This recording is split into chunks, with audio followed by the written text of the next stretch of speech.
ڕووداوەکانی هاتوچۆ کە بە تیرۆری سپی ناسراوە ڕێژەی قوربانیەکانی لە هەرێمی کوردستان بەردەوام زیاد دەکات.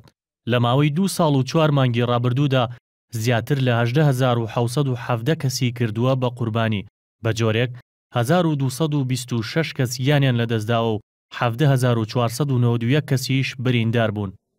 دوو هۆکار لە پشتی زیادبوونی ڕێژەی ڕووداوەکانە، یەک فاکتەری خێرایی واتە خێرایی لە ڕادەبەدەر و یاساشکێنیە کە تیادا بێ، دوو فاکتەری خواردنەوە ئەلکۆهۆل یاخود مەینۆشی. بەبوونی ئەم دوو فاکتەرە ڕێژەی ڕووداوەکان زیادی کردووە.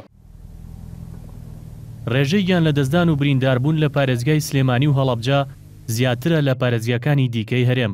بە شێوەیەک لەو 2 ساڵ و 4 مانگەدا 620 کەس لە سلێمانی و هەڵەبجە گیانیان لەدەستداوە و 7595 کەسیش بریندار بوون. لە پارێزگای دووەکیش 364 حاڵەتی گیان لەدەستدان و 7813 بریندار بوون تۆمار کراوە.